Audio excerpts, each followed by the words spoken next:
I use this a lot. This is a bolt, and I just took it over to the bench grinder and ground two sides of it off.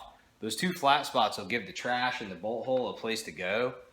So what you can do, squirt some brake clean in there, start our bolt.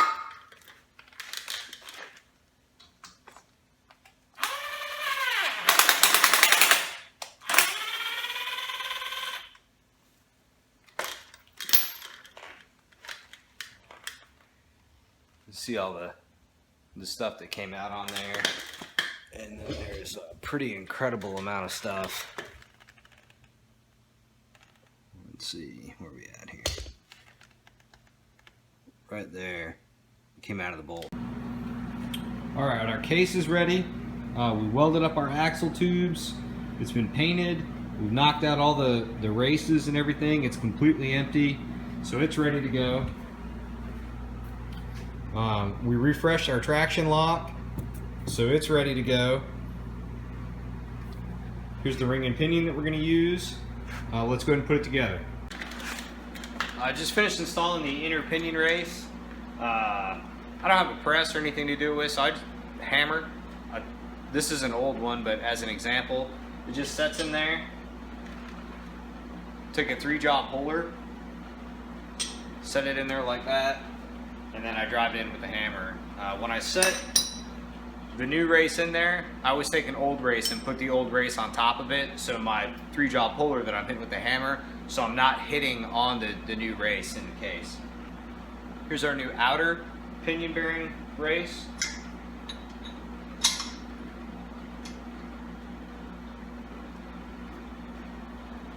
So I put the new race in, I set an old race on top of it.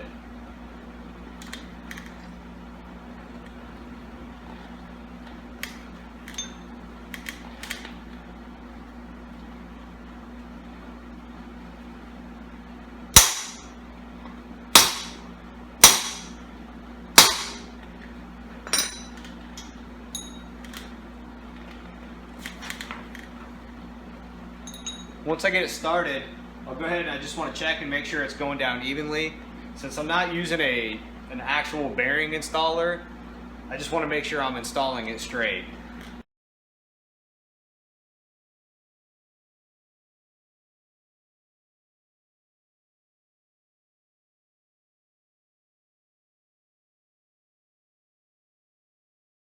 So now, my race, my spare race is not tall enough for me to be able to fully seat the new race. So I'm just going to take a drift and just go side to side, knocking it in there. All right, our inner and outer pinion bearing race is installed. Next, we're going to install the outer pinion bearing. This little guy is called an oil slinger. It looks like a big washer, and the seal. Take a little gear oil, put it on the bearing.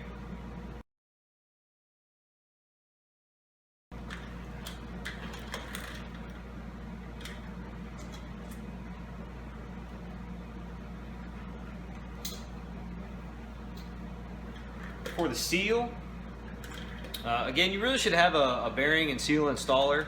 That's going to make sure you drive this in straight, or at least help you drive it in straight. I don't have one.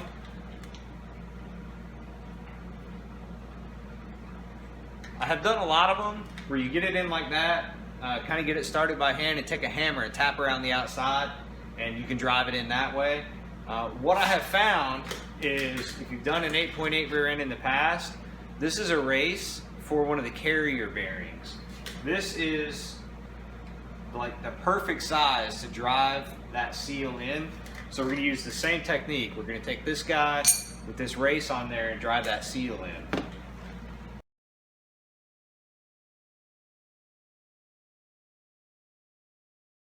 So we got our outer bearing, our slinger, and our seal is holding all that stuff in. The next thing we're going to do is install the pinion. This is for mock-up purposes to make sure that this shim is right. Got my mock-up bearing, and my setup bearing just slips on there.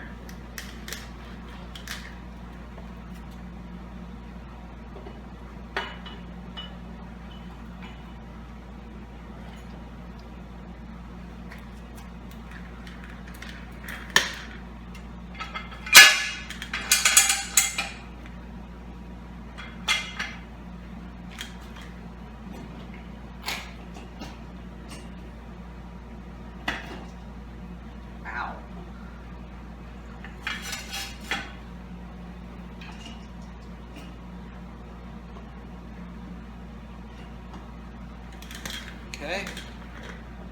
Now you're going to take your pinion flange, the drive shaft flange. This is what the drive shaft bolts do.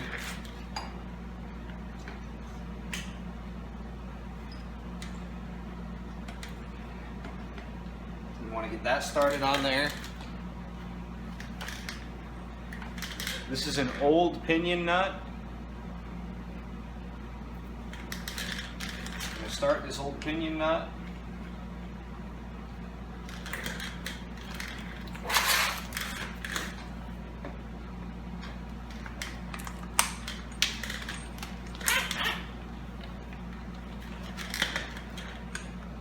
And I'm not really going to slam it down. All I want to do is just stop the pinion from moving forward and backwards. As you're holding it and tightening it down, you'll feel it take all the slack out of the bearings. That's all you're looking for, is just all the slack out of it. All right, so I've got some drag when I'm turning it, so I know that it's tight. It doesn't move in and out anymore. The pinion on the inside, when I reach in and grab it, it doesn't move in and out. Everything's nice and tight. So you don't want to go super tight because you don't want to damage anything. Just, like I said, tight enough to where you get some drag and you've taken all the slack out of the bearings. Set the carrier up now. We've got the ring gear. Here's the carrier. The ring gear, we went ahead, all the bolt holes are nice and clean. Cleaned all that stuff out. It's been washed, wiped down with brake clean, etc. It's probably not necessary, but I'm going to take a flat file and I'm just going to slide the file over it a couple times just to make sure there's no high spots, no burrs, nothing weird.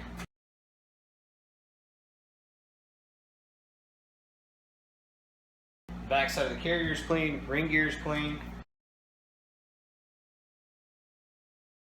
I got 2 of the bolts started. That's going to hold that together. That way it won't fall apart. We've got some Loctite.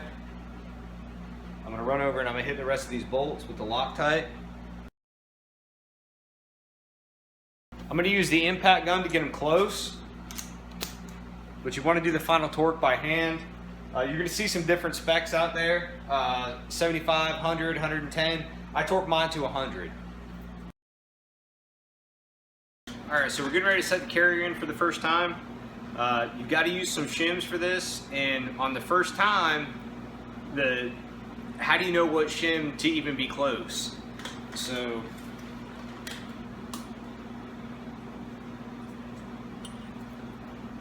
from the factory, they have shims like this. It's a piece of cast iron that's been machined. Anytime you get anything aftermarket, it's going to come with a stack of steel shims like this. So what we can do, we're going to use 2 of the stock shims, and that's going to get us close.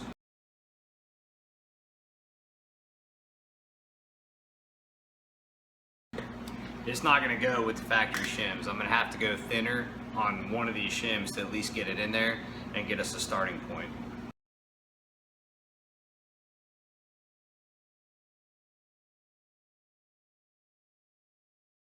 We're going to go ahead and put the caps on, and we'll check the backlash.